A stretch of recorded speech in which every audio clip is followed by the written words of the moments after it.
I watched my daughter's hands tremble as she reached for her coffee cup. Valentina had always been graceful, poised, confident. The young woman sitting across from me in our kitchen bore little resemblance to the girl who'd left our home 18 months ago, radiant in her wedding dress. "Mama, I'm fine," she whispered, pulling her sleeves down to cover the bruises I'd already seen. "Really? Dominic just gets stressed about work sometimes." Antonio stood at the window, his back rigid, hands clasped behind him in that particular way that meant he was exercising every ounce of self-control he possessed. My husband had always been a man of few words, but his silences spoke volumes. This silence was volcanic. "Valentina," I kept my voice soft, though fury burned in my chest. "You've lost 15 pounds. You flinch when your phone rings. And those marks on your wrists didn't come from stress." She looked away, tears spilling down her cheeks. My baby girl, my only child, the reason we'd walked away from everything we'd built. 25 years ago, I'd been Isabella Moretti, and that name meant something in both New York and Sicily. When I walked into a room, men twice my age stood up. When I spoke, people listened. Antonio and I had commanded an empire that stretched from the docks of Brooklyn to the hills of Palermo. We'd been powerful, wealthy, and utterly ruthless when necessary. Then Valentina was born, and I'd held that tiny, perfect creature in my arms and known that world was no place for her. We'd made our exit carefully, strategically, ensuring our retirement would be permanent and peaceful. We'd bought this quiet house in Connecticut, enrolled our daughter in good schools, and given her the normal childhood we'd never had. We'd thought we'd left that life behind completely. We'd been wrong. "His mother says I don't keep the house clean enough," Valentina said, her voice breaking. "His father says I'm not worthy of the Rossi name. And Dominic agrees with them. He says I should be grateful they even accepted me, that without them I'm nothing." Antonio turned from the window. When he spoke, his voice was quiet, almost gentle. "Tell me, Tesoro, does Dominic know what your mother and I did before we retired?" Valentina blinked, confused by the question. "You said you worked in import-export, that you wanted a simpler life." "We did want a simpler life," I said, "but that's not quite what we did before." My daughter looked between us, uncertainty flickering across her face. She'd never questioned our story, never pushed for details. We'd raised her in sunshine and safety, far from the shadows we'd once inhabited. "The Rossi family," Antonio continued, settling into the chair beside Valentina. "They think they're powerful because they have money. Old money, real estate, some political connections. Dominic thinks he married beneath himself because we live quietly." "They don't know," I added, "that we choose to live quietly. There's a difference between having no power and choosing not to use it." Valentina wiped her eyes. "I don't understand." "You will." Antonio pulled out his phone, tapped the screen and slid it across the table. I watched my daughter's face as she read. The confusion gave way to shock, then to something like awe. The article was old, from before she was born, but the photograph was clear. Antonio and me, younger but unmistakable, standing between two men whose names still commanded respect in certain circles. "The Morettis," the headline read, "cement their control of the East Coast operations." "That's not possible," Valentina whispered. "This is... Mama, this says you were one of the most powerful women in the organization," I finished calmly. "Your father was even more influential. We controlled territories, operations, people. We made decisions that affected thousands of lives. But you retired. You said you wanted peace." "We did. We do." Antonio took the phone back. "But retirement doesn't mean we lost our connections, Cara. It means we choose not to use them. The network is still there. The respect is still there. We simply stepped back from active involvement." I leaned forward, taking Valentina's cold hands in mine. "For 23 years, we've let people think we're ordinary. We've been content to be underestimated. But no one hurts our daughter. What are you going to do?" "First, I said. We're going to collect evidence. Then we're going to have a conversation with your husband and his family. And then, my darling girl, you're going to be free. The next 2 weeks moved like a carefully orchestrated symphony.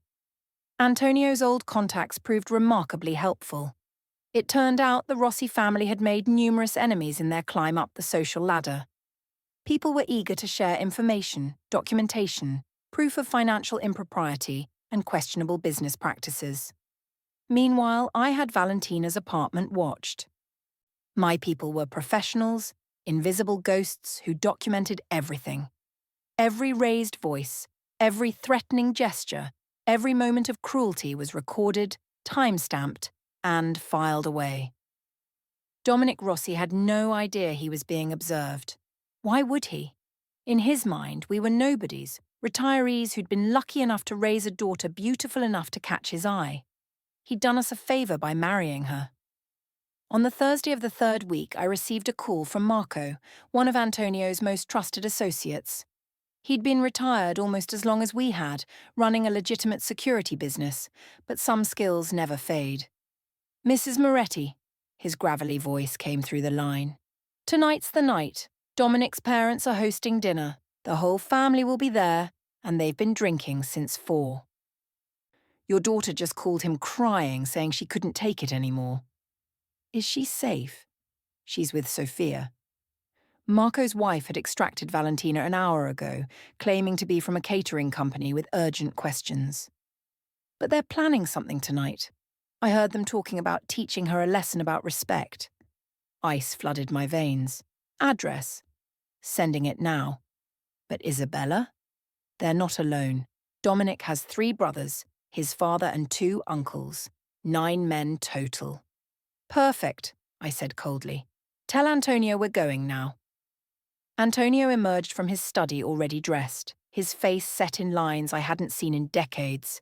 He'd made his own calls. We wouldn't be going alone. The Rossi family mansion sat in Greenwich, all white columns and pretension. Old money trying desperately to look like older money.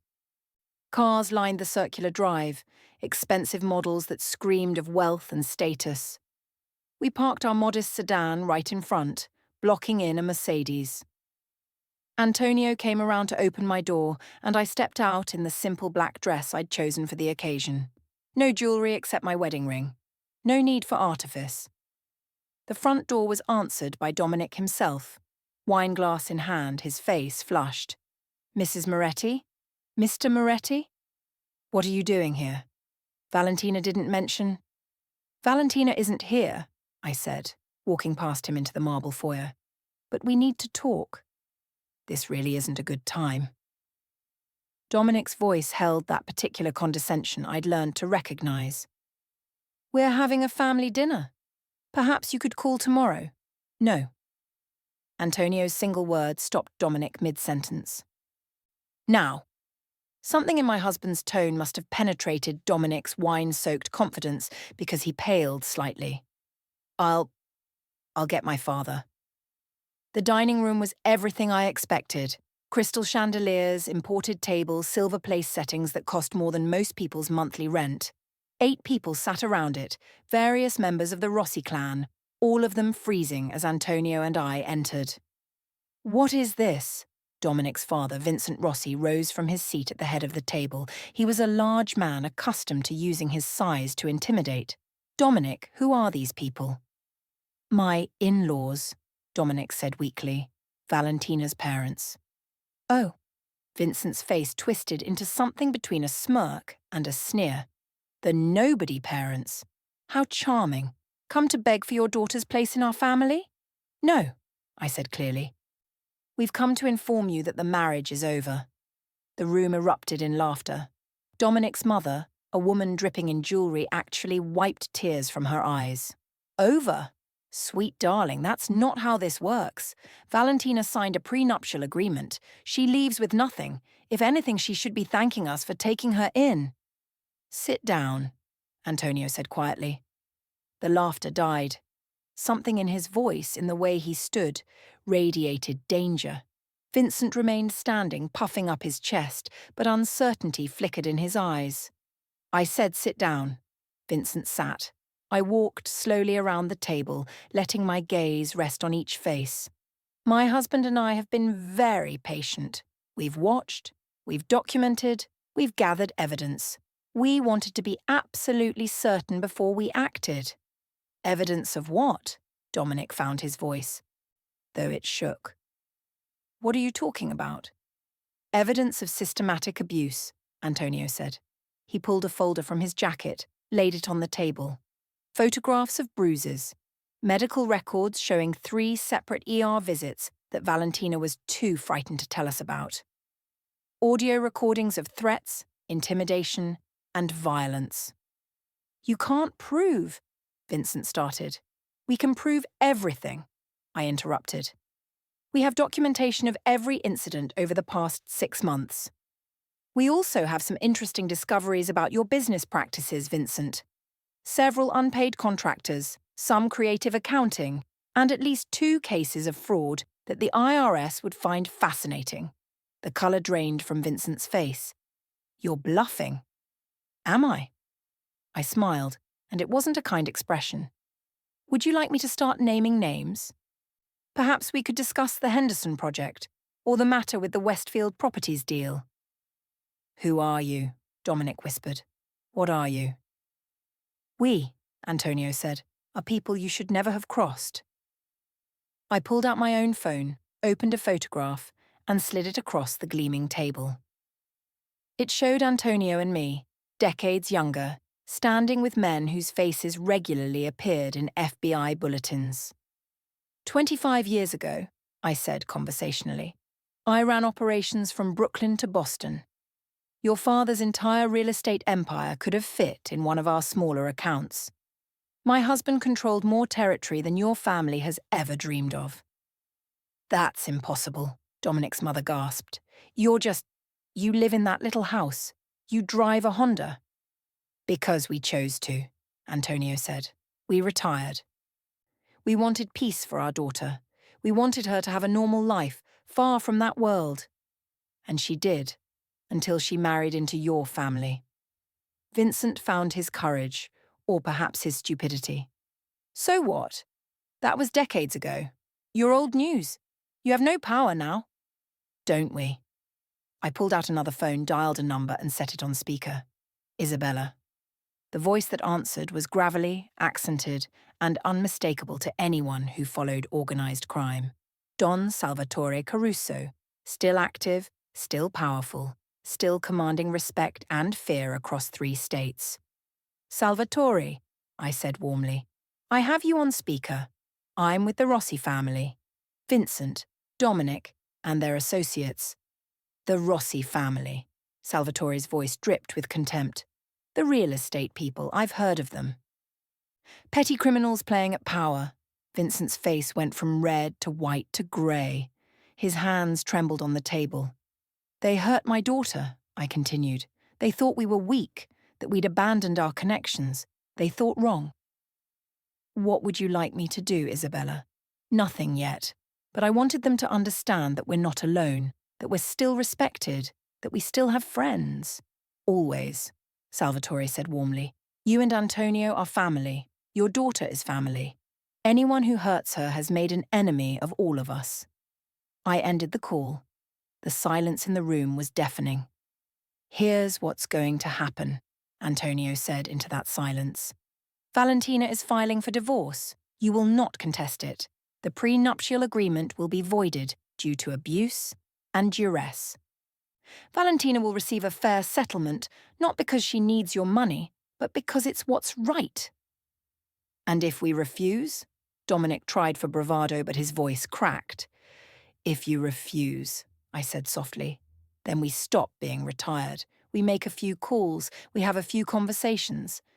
And suddenly, Vincent, your business partners start having second thoughts. Your bank becomes concerned about those irregularities. Your political friends remember previous commitments. This is extortion. No. Antonio's voice could have frozen fire. This is justice. You abused our daughter. You made her believe she was worthless. You raised your hand to her, and your family encouraged it. There are consequences for that. I walked to where Dominic sat, trembling now, his earlier confidence completely evaporated. You thought you married beneath yourself. You thought we were nothing. You were wrong. I didn't know, he whispered. I swear, I didn't know who you were. That's not an excuse, I said coldly. You should have treated her well regardless of who her parents were. She deserved respect, love, and kindness. Instead, you gave her bruises and fear. The divorce papers will be delivered tomorrow, Antonio said. You have 1 week to agree to terms. If you don't, all of this evidence goes to the police, the IRS, and several interested parties in various organizations. Vincent tried one last time. You can't threaten us like this. We have lawyers, connections. We have connections you can't imagine, I said. We have friends in places you didn't know existed. We've been making calls for the past 2 weeks. Right now, 3 separate investigations are being prepared. 1 call from us, and they all go forward. 1 call, and your family's reputation is destroyed forever. I leaned forward, bracing my hands on the expensive table. But here's the thing you really need to understand. We don't want to destroy you. We don't want war. We just want you to leave our daughter alone. Sign the papers, accept the terms, walk away, and we'll all go back to being retired, peaceful, and quiet. And if we ever hear that you've contacted Valentina, Antonio added, his voice dropping to a deadly whisper, if we ever hear that you've bothered her, threatened her, or even spoken her name with anything less than respect, then retirement ends. Permanently. Dominic's mother started crying. Vincent's face had gone slack with shock. The brothers and uncles sat frozen, understanding finally settling over them like a shroud. Do we understand each other? I asked. Vincent managed a jerky nod. Dominic couldn't even manage that much. Good. I straightened, smoothing my dress. The papers will arrive tomorrow. Sign them, return them, and then forget you ever knew the Moretti family. Antonio and I walked out together, our footsteps echoing on the marble floor. Behind us, the silence was absolute.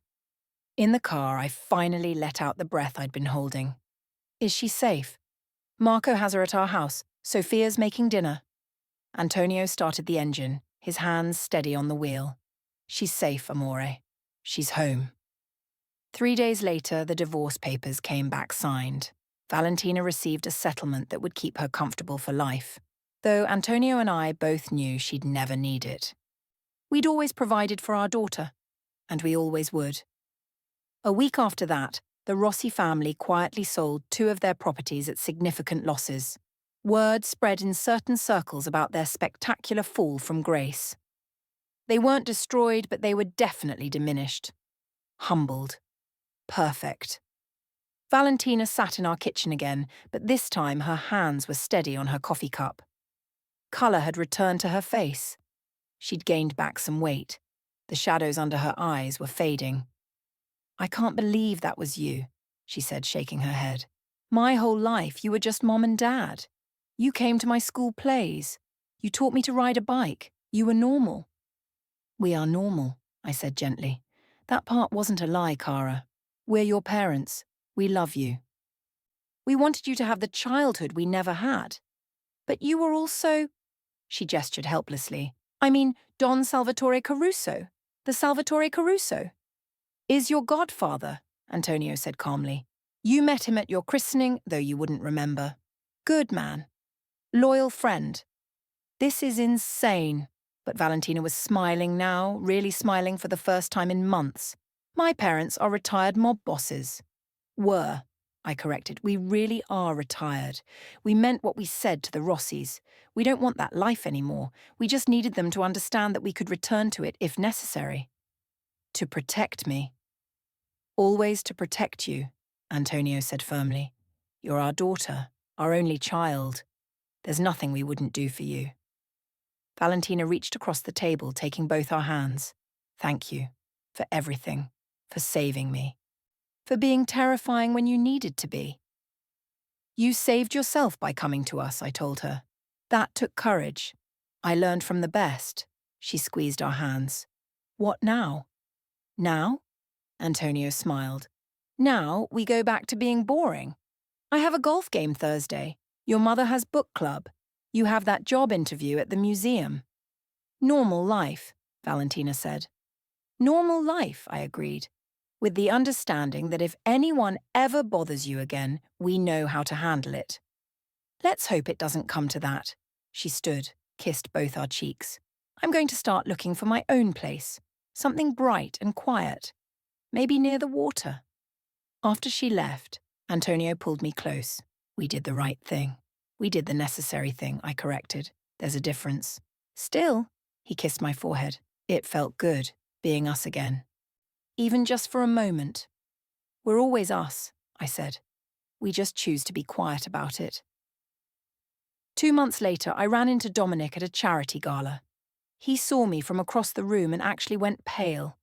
I watched him make excuses to his companions and slip out a side door. Good. He'd learned his lesson. Valentina sent me a photo from her new apartment that same evening. Floor-to-ceiling windows overlooking Long Island Sound. White furniture, plants on every surface, light streaming through gauzy curtains. She looked radiant in the selfie, holding a glass of wine, genuine joy on her face. Home, she'd texted. Finally home. I showed the photo to Antonio. He studied it for a long moment, then nodded approval. She'll be okay, he said. She'll be more than okay. I saved the photo. She's a Moretti. She's strong. Like her mother. Like both her parents. That night, I stood on our back porch, looking out over the quiet Connecticut neighborhood we'd called home for 23 years. Normal houses, normal families, normal lives. Everything we'd wanted for our daughter. But underneath the normalcy, the network remained. The connections endured. The respect persisted. We were retired, yes. Peaceful, certainly. But never, ever powerless. The Rossi family had learned that lesson the hard way. Anyone else foolish enough to threaten our daughter would learn it too. I smiled in the darkness, imagining what Dominic must have thought when he realized who we really were. The shock, the fear, the absolute certainty that he'd made a catastrophic mistake. Good. Some lessons needed to be taught harshly. Behind me, I heard Antonio's footsteps. He joined me on the porch, wrapping an arm around my waist. Regrets? He asked softly. None. I leaned into him. We built a good life here. We raised a wonderful daughter. We found peace. And when necessary, we reminded people why they should never underestimate the Moretti family. That too. We stood together in the quiet evening, two retired power players who'd chosen family over empire, peace over influence. But the choice to retire wasn't weakness. It was strength. The discipline to walk away, the wisdom to know when enough was enough, and the absolute certainty that we could always walk back if we needed to. Somewhere in Greenwich, Dominic Rossi was probably having nightmares. In Brooklyn, the Moretti name still commanded respect in certain circles. And here in Connecticut, Antonio and I were just the quiet couple who kept their yard nice and always had cookies for the neighbors' kids. All of it was true. All of it was real. And all of it was exactly as we wanted it. Come inside, Antonio said. It's getting cold. In a minute? I looked up at the stars, thinking about Valentina in her bright new apartment, free and safe, and finally herself again. I just want to stand here a little longer. Enjoying the peace? Enjoying the victory. He laughed, the sound rich and genuine. My Isabella. Still dangerous after all these years. Only when necessary, I said. Only when someone threatens what's mine. And now? Now I'm just a retired woman who loves her family and wants a quiet life. I turned, kissing him softly. But I'll always be a Moretti first. As it should be. We went inside together, closing the door on the quiet neighborhood, the normal life, the peaceful retirement. But in my purse, my phone held numbers that could move mountains if I needed them to. In Antonio's study, files remained that detailed everything we'd once controlled and could control again if necessary. The power was still there, dormant but not dead, waiting, watching, ready. Because that's what it meant to be a Moretti. We protected our own. We maintained our boundaries. And we never ever forgot who we really were. Dominic had learned that lesson. His family had learned that lesson. And the world would go on turning, with most people never knowing that the quiet couple in Connecticut could shake the foundations of organized crime with a single phone call. That was fine with us. Better than fine. After all, the most dangerous people aren't the ones making noise. They're the ones sitting quietly, smiling gently, and remembering exactly how powerful they used to be. And could be again, if necessary.